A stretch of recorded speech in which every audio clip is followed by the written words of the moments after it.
बिस्मिल्लाहिर्रहमानिर्रहीम। अस्सलाम वालेकुम व्यूअर्स, उम्मीद करता हूँ कि आप लोग खैर वाफियत के साथ होंगे। मैं मंसूर बिलाल और क़य्यूम न्याज़ी हम आपके लिए लेके आए हैं सवाल और जवाब का एक नया एपिसोड।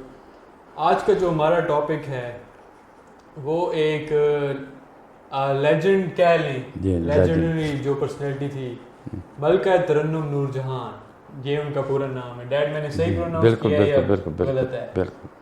तो मुझे आप ये बताएं कि अगर हम उनकी पूरी ज़िंदगी को लें, जी मलका तरन्नुम नूरजहान जो भी उनका जी नाम है, हम मैं जी उसको नूरजहां कहूँगा क्योंकि ये वो जो लंबा नाम है। नूरजहान के हैं। तो अगर हम उनकी पूरी ज़िंदगी को लें, जी हाँ। उनका कैरियर, उनका म्यूज़िक में आना, फिर मूवीज़ में आना, जी हाँ। फिर मौसीकी में, म्यूज़िक में छा जी जाना, जी हर फिल्म में उनका गाना आ रहा है, बिल्कुल बिल्कुल। और जितना उन्होंने नाम कमाया है, जी आप चूंकि आपका म्यूज़िक से ताल्लुक़ है, जी म्यूज़िक से जी वास्ता है, आपने जी जी 15-20 साल का आपका एक्सपीरियंस हाँ है हाँ। जिसमें आपने कई गाने गाए हैं, स्टेज परफॉर्मेंसेस जी दी हैं, जी 7-8 गाने जी आपके ऑफिशियली टीवी से रिलीज़ हुए, बिल्कुल पेशावर टीवी से। बिल्कुल। जी तो आप इसके लिए, मुझे इस टॉपिक के लिए जी हाँ। सबसे बेहतर बंदे लगे हैं अच्छा क्योंकि ठीक। आपको म्यूज़िक का और इस सारी चीज़ का पूरा एक्सपोजर है। अच्छा आप कैसे लेते हैं उनकी पर्सनैलिटी को? बिस्मिल्लाहिर्रहमानिर्रहीम। ये बिल्कुल बहुत ज़बरदस्त और बहुत कॉम्प्लिकेटेड एक टॉपिक है। इस पे बहुत रिसर्च वर्क चाहिए इस बात को समझने के लिए। तो मैं एक अपना आज़ाना सी कोशिश करता हूँ। तो वो चूँकि इस वक्त दुनिया में नहीं है, तो कहते हैं कि जो लोग दुनिया से रुखसत हो जाएं और वो कब्र में हों, अपनी ज़िंदगी ख़त्म कर चुके हों, तो उनका नाम एहतराम के साथ लिया जाए, क्योंकि वो अच्छी बात नहीं है जानी। लेकिन मैं सच भी बोलना है, क्योंकि आपके सामने जो बात रखनी है तो वो जो मुझे अंदर से महसूस होगी उसको मैं बयान करूँगा। जो पहली बात है कि ये कायनात तो अल्लाह की है, सारा निज़ाम अल्लाह का है। इसमें कोई और रास्ता निकाल लेना, कोई और रास्ता निकाल लेना, तो ये तो ठीक तो नहीं है। क्यों कि जो खैर है, जो खैर है, जो भलाई है, जो आपकी वेलफेयर है, जिसमें आपकी फ़ायदा ही फ़ायदा है, असल फ़ायदा है जो आपको, जिसमें आपके लिए बेहतरी है, वो वही रास्ता है जो अल्लाह ताला ने कह दिया कुरान पाक में, अपने महबूब मोहम्मद सल्लल्लाहु अलैहि वसल्लम को कह दिया। कहाँ औरत का हिजाब में रहना कि उस पर किसी की नज़र ना पड़े, और कहाँ उसका फिल्मों में डांस करना, गाने गाना और गाते चले जाना। और बिल्कुल, फिर ये ईस्ट और वेस्ट है। ईस्ट और वेस्ट का मसला है ये। चलो वो फिल्म आ गई हमारे, अब भी लोग देखते हैं, हमने काफ़ी फिल्में देखी और फिल्म कल्चर एक बन गया हिंदुस्तान, इंडिया की वजह से। वहाँ से वो शुरू हुआ है, काफ़ी अरसे से था। तो उधर यानी जब हम डिवाइड हुए 1947 में, तो वो तो कहाँ पहुँचा हुआ था कल्चर, इधर आ गया, वो इधर भी आ गया, चल पड़ी। और पाकिस्तानी लोग काफ़ी अरसा तक, जब मैं सरगोदा दाखिल हुआ, बूम था उस वक्त। यानी ये मैं 1968 में शायद मैंने वो FSC में दाखिला लिया, या 67 में, 67, 8, 9, 69, 70, ये वो ज़माना था। इतना रश लगता था उधर, अल्लाह, सारे सनमों में लगता था। अब ये तो सरगोदा की बात है, लाहौर, और ये तो लाहौर की बात है, इंडिया में क्या बात है। तो जब वो एक्सेप्ट हो गई चीज़ के भाई किसी ने वो आ गई, वो कसूर की ये थी अल्लाह वसाई, इसका नाम था। अल्लाह वसाई। इनका घराना मिरासी, ये वो घराना था जो शादी ब्याह के मौक़ों पर लोग गाते, इसकी वालदा गाती थी। एक घर का कल्चर था, जिधर भी कोई खुशी का माहौल है ये सारे पहुंच जाते थे। इनकी रिज़्क, रोज़ी रोटी सारी उसी में थी, मौसीकी में, और कोई इनका गाने में। वसीला ही नहीं था। जब ये पैदा हुई और ये ज़रा शक्ल वाली थी, इन घर वालों ने देखा, माँ बाप ने, उन्होंने फ़ौरन जब वो कुछ हुई 10-12 साल की हुई, तो उन्होंने उस्तादों के पास भेजना शुरू कर दिया, इसको राग सिखाएं, इसको सुर लगवाएं, इसको कुछ बताएं, कुछ गाने बताएं, अभी से इसको स्टेज पर भेज देंगे अभी चाइल्ड सिंगर के तौर पर। वो 2-3 उस्ताद, एक उस्ताद से दूसरे के पास जो गाने चल रहे थे उस वक्त उनको उसने सीख लिया। अच्छा, फिर वो उस्ताद भी उसमें शामिल हो गए जो उसको राग रंग सारे ग्रामर सिखाने लग गए।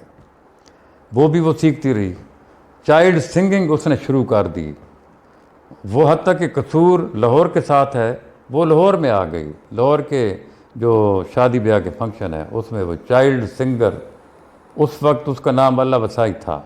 अल्लाह वसाई पहुंची हुई है, उनको पता है आई ये गाएगी। वो गा के जितने भी पैसे हुए वो घर ले गई। तो वही ये एक बड़ा कीमती इजाफा था उस घर में। पहले से जो गा रहे थे लोग, फिर ये आ गई तो उसमें बड़ा इजाफा हो गया। अच्छा, वो फिर चूँकि हमने ये बात को एक ख़ास टाइम तक बंद करना है तो वो बड़ी हो गई। बड़ी होकर वो कलकत्ता चली गई। फिर बड़े प्रोग्राम करते करते इसके साथ बहनें भी गाती थी उधर लाहौर में। अच्छा, वो उनको भी साथ ले गई। उधर गई तो एक मुख्तार बेगम थी जिसका थिएटर चल रहा था, उसके खावंद का आगा हशर कश्मीरी, वो उसका नाम था उसके खावंद का। उनका एक थिएटर था, वो रोज़ाना शाम को चलता था। उनका ये बिज़नेस था। उधर ड्रामे किए, वो मौसीकी के प्रोग्राम किए। वो ख़ुद मुख्तार बेगम भी बहुत ही अच्छी क्लासिकल सिंगर थी, बहुत अच्छी सिंगर थी। यानी ये उसके पास पहुंच गई अपना अल्लाह वसाई। उसने इसकी शक्ल सूरत देखी और इसके अमाल देखे और इसका रंग और अदा और सारी चाल ढाल देखी। उसने कहा ये तो बड़ी काम की चीज़ है हमारे थिएटर के लिए। उसने इसका नाम सोचना शुरू कर दिया, ये नाम रखें, ये रखें, ये रखें, क्या रखें। रखती गई वो। अचानक उसने कहा नूरजहान क्यों नहीं, इसका नाम नूरजहान रखते हैं। नूरजहान हो गया। Baby Noorjahan, baby Noorjahan. अब आपके सामने बेबी नूरजहान अपना गाना पेश करेंगी। जो गाने उस वक्त चल रहे थे, बेबी आई, छा गई, उनके थिएटर का हिस्सा बन गई, बड़ी मशहूरी हो गई। बेबी उधर कितने साल, बेबी उसकी जो अपना मुख्तार बेगम की जो गायकी थी उससे भी ये जो नूरजहान थी बड़ी मुतासर थी। उसकी बेबी उड़ गया और नूरजहान रह गया। नूरजहान रह गया नाम उसका। बेबी को वक्त 1-2 के बाद वो बड़ी हो गई। तो अब आपके सामने नूरजहान, एक बच्ची है जो नूरजहान उसका नाम है, आपके सामने बड़ी आवाज़। जो गाने चल रहे थे वो उसके टिप्स पर थे, 10, 15, 20, 30 गाने। उनको पता चला कौन से गाने ज़्यादा चलते हैं। वो आके 2 गाने, 3 गाने, 4 गाने का वो इतने सारे माल कमा के जेब में अपनी वालदा के हाथ पे। बड़ा ऑडिशन था। अच्छा, वो चलता रहा। फिर उसने किसी एक उन्होंने सोचा कि कब तक ये सिर्फ गाने, फिल्मों के गाने क्यों नहीं। वो फिल्म लाइन में गई, बहुत सारी फिल्मों के नाम हैं। यानी इसने 10,000 जो गज़लें और गीत गाए हैं, तो आप कौन कौन सी फिल्म का नाम ले सकते हैं। आइए हम उसके सिर्फ करैक्टरिस्टिक और फीचर्स को डिस्कस करें कि उसकी शख्सियत असल में थी क्या। वो एक ऐसी फिल्म में चली गई, खानदान, जिसमें उसके मद्दे मुकाबल एक बहुत बड़ा हीरो था। उसको डायरेक्ट कर रहा था, प्रोड्यूसर था उसका शौकत रिजवी, शौकत हुसैन रिजवी उसका प्रोड्यूसर था। वो उस फिल्म को वो कई फिल्में बना चुका था। बड़ा वो यानी स्किल्ड आदमी था, मंझा हुआ था बंदा। 28 साल की उम्र थी, बड़ा कादबुत वाला बंदा था। इसके जो फीचर्स ये लिखे हैं मैंने अपने लिए, ताकि मैं इसको बयान कर सामने लिखे हुए हैं। तो नूरजहान को अगर अंदर से हम देखें, उसके इल्म हिंसा के रूह से, तो यानी जो भी सिचुएशन सामने बनी, जब भी इसकी ज़िंदगी में कामयाबी वाली जो भी सिचुएशन बनी, कुछ अर्सा के बाद मिट गई विदाउट एनी रीज़न।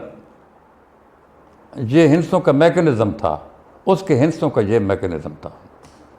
उसके हिंसों में सिर्फ मौसीकी थी, सिर्फ अफेयर था और सिर्फ नाकामी थी। अफेयर कामयाब, कितने अरसे का, इतने अरसे तक ये चलेगा।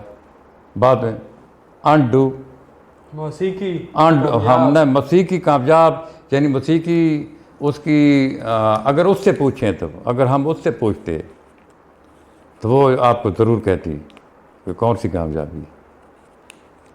अच्छा ये देखें ना, जो मौसीकी थी वो किसी के लिए करती थी, वो सर्विस हो गई ना। मौसीकी के 6 गाने गाए, उन्होंने कहा आपको मिलेगा 60,000 रुपया, 20,000 रुपया, 5,000 रुपया। सही। अब फिर उसका रेट बढ़ गया, 5 गानों के 5 लाख, 5 गानों के 10 लाख, 5 गानों के 50 लाख। ये तो वो थी जो उनके लिए सर्विस की थी।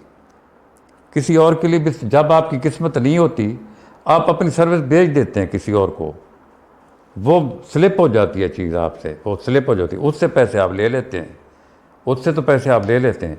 अपने माथे के ज़रिए, अपने हाथ से फ्रीलांस में आप अपने लिए कुछ नहीं कमा सकते। सही। तो इसकी किस्मत में वो बंदा जो शौकत रिजवी था, वो आया, उस पर ये छा गई। ये दोनों मिलने लगे, बात फैल गई।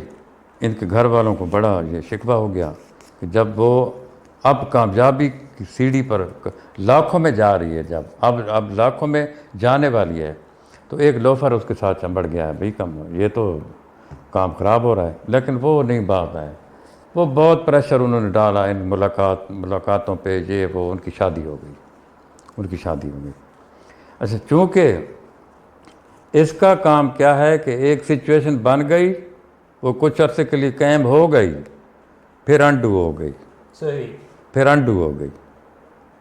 इसके नसीब में ये बात नहीं थी कि किसी चीज़ को वो हमेशा के लिए हासिल कर सकती थी। ये उससे हट गई खुद, वो इसके साथ कायम रहा, ये हट गई, ये खुद हट गई।